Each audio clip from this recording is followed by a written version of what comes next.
আমি আগে একটা কাজ করতাম, সেটি পপকর্নের বিজনেস। পপকর্ন সেটি এখন আমার বন্ধ হয়ে গেছে।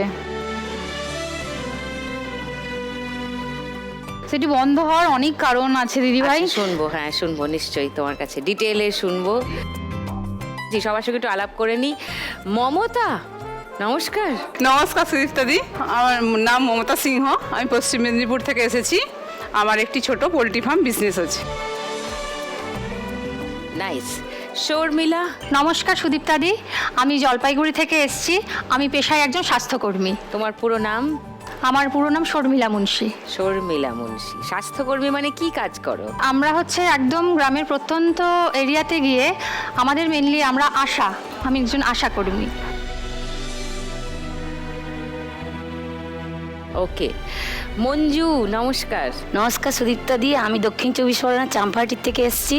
আমি মঞ্জু বিশ্বাস। চম্পাহাটি, হ্যাঁ, ওকে। আর আমার একটা ছোট্ট ইমিটেশনের দোকান আছে। নাইস নাইস, তার মানে সবাই কিছু না কিছু করো। ওকে, তো এই শোটা দেখো সবাই? হ্যাঁ সবাই দেখি। সবাই দেখে? সো রোজ যখন দেখো সবাই, খেলা টেলাগুলোও নিশ্চয়ই জানো।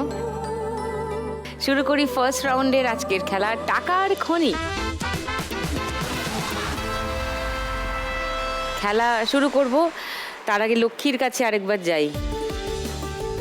লক্ষ্মী বড় বড় শ্বাস ছাড়ছে, কি হয়েছে? কিছু হয়নি দিদি। তাহলে হরণ করছো কেন?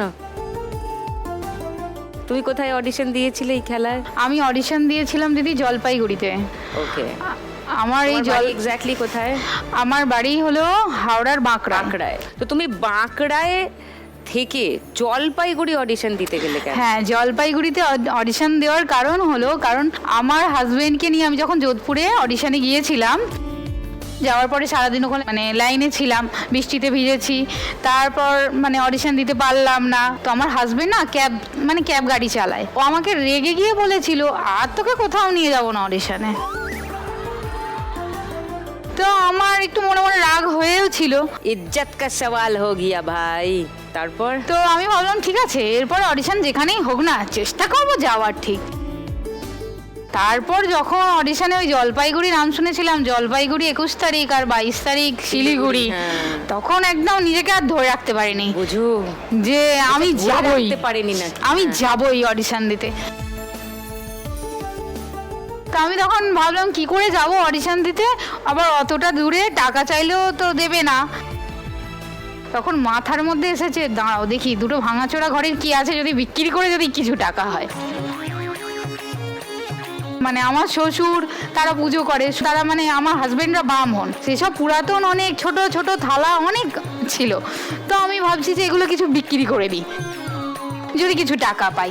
তো আমি সেইভাবে না বিক্রি করতে গেছি। 1700 কত টাকা সামথিং হয়েছিল। তো ওখান থেকে আমি একটা কড়া নিয়েছিলাম, কড়াটা 1150 টাকা দাম হয়েছিল বলে সামথিং আমার 570 টাকার মতন বেঁচেছিল। ওখান থেকে আমি বাড়ি এলাম, এসে ভাবলাম যাক এই টাকাটার মধ্যে যাওয়ার ব্যবস্থা হয়ে যাবে, আর চলে যাই, তারপর আসবো কি করে সে দেখবো পরে, চলে তো আগে যাই।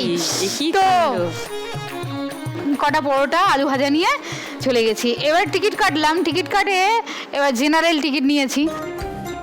এবার আমি ভয় পেয়ে যাচ্ছি, জেনারেলে এখানে এত লম্বা লাইন, আমি বসার জায়গা পাবো?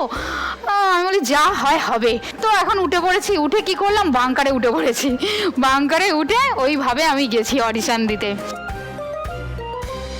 তারপর ফাইনালি অডিশন দিতে পারলাম, পেরে খুব আনন্দ। তারপর বরকে বললাম, সে টাকা পাঠালো, আবার এইভাবেই ফেরত এসেছি। তা করো, তা তোমার বর খোঁজ খবর করলেন না? যে হ্যাঁ, সে খোঁজ খবর মানে সে তো অত্যাধিক দুশ্চিন্তায় মাথা খারাপ হয়ে যাওয়ার কথা। যখন শুনেছে সে তো এত রাগারাগি করছে, মানে কোনো কিছু বাদ রাখেনি আমাকে। বর এসছে আজকে? হ্যাঁ, বর এসেছে।